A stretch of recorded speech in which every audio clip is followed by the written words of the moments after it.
Whoa! I never thought about that! Today, we're diving into a literal scientific detective story. We're going to uncover exactly how we can figure out the true age of perfectly frozen mummies. So picture this. You've just found an unidentified frozen mummy high up in some treacherous mountains. Obviously, there's no calendar in their pocket, no birth certificate, and absolutely no written records left behind to tell you their story. So, how do we even begin to solve a mystery like this? I mean, did this mysterious person live 500 years ago, or was it more like 5,000 years ago? To figure that out, scientists actually look for an invisible clue that's hidden inside every single living thing. And that clue? It's carbon.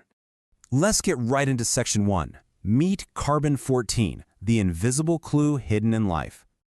You've probably heard of carbon dating. It's a scientific method used to estimate the age of once living things. But it relies entirely on measuring a very specific, tiny radioactive version of carbon called carbon-14. And the wild part? Carbon-14 naturally exists right in the atmosphere. It's literally floating in the air all around us right now. Here's how it works. Plants absorb carbon directly from the air as they grow. Then animals eat those plants and, well, humans eat both the plants and the animals. We are constantly passing this invisible element up the food chain every single day, completely without realizing it. The huge takeaway here from our source material is that every living thing continuously absorbs carbon-14. While an organism is alive, breathing, eating, going about its day, its internal levels of carbon-14 stay pretty balanced. It's a natural equilibrium. Because as some carbon leaves the body, you're constantly absorbing more from your environment to replace it. Moving on to Section 2, the ticking atomic clock. What happens when life stops?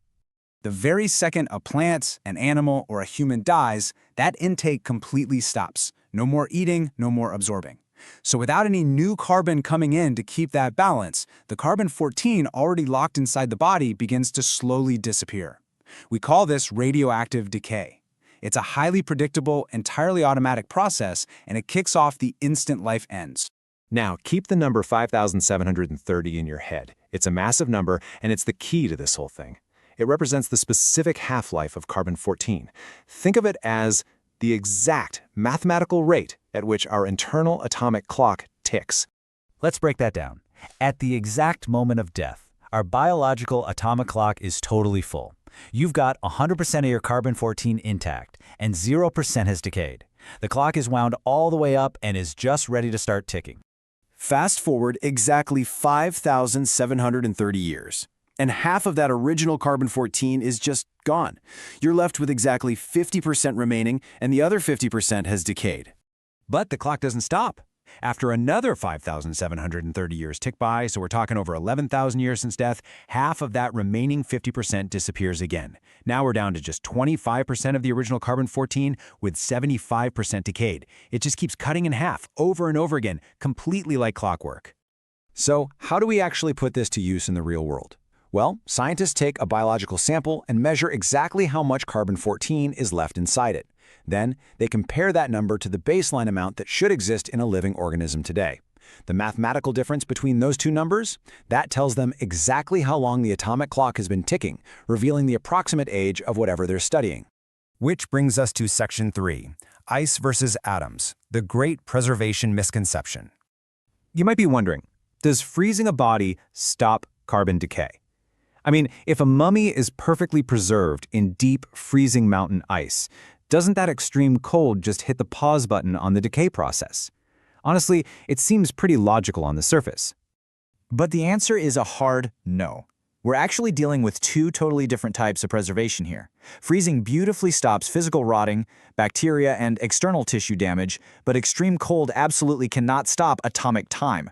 The carbon-14 just keeps right on decaying naturally and automatically at the subatomic level, completely ignoring the ice around it.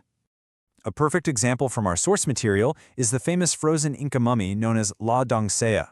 She was discovered way up high in the freezing, incredibly harsh environment of the Andes Mountains. To the naked eye, her preservation was mind-blowing. She looked almost like she had just fallen asleep. Our sources explicitly note that even though the body was amazingly preserved, carbon dating still revealed its age accurately. Her physical preservation was beautifully frozen in time, sure, but microscopically, deep down inside her cells, that carbon-14 decay never skipped a beat. That invisible clock kept ticking away in the darkness, which allowed scientists to accurately date her timeline despite her body being in pristine, frozen condition. All right, let's wrap this up with Section 4, Reading Invisible Clues, Accuracy, Limits, and the Big Picture. Now, carbon dating is highly accurate, but it's not pure magic. Scientists have to carefully calibrate their findings to avoid errors. They need to account for things like potential contamination of the sample or shifting environmental conditions over thousands of years. They do this by cross-referencing their data with other historical records, like ancient tree rings and deep ice cores. Because of all these variables, the final result isn't going to give you a specific Tuesday in history.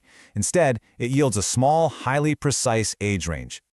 Still, by utilizing this natural atomic clock hidden inside life itself, researchers are able to date entire ancient civilizations. They can study fossils that have been buried for millennia and ultimately piece together the vast, incredibly complex timeline of our own human history. It gives us an objective window into the past that we would otherwise never, ever have. So the next time you're checking out an explainer on a frozen ancient artifact or a deeply buried mummy, remember this. Scientists are reading invisible atomic clues left behind through time. It's a ticking clock that not even the deepest, harshest freeze on the planet can stop. But it does leave us with one really fascinating thought to ponder. If our very atoms are keeping a continuous record of our time on Earth right now, what invisible clues are we currently leaving behind for the scientists of the future to discover? Keep questioning, keep learning, and thanks for hanging out with me today. And that's just one tiny big question. Imagine what's next, subscribe, and let's keep wondering.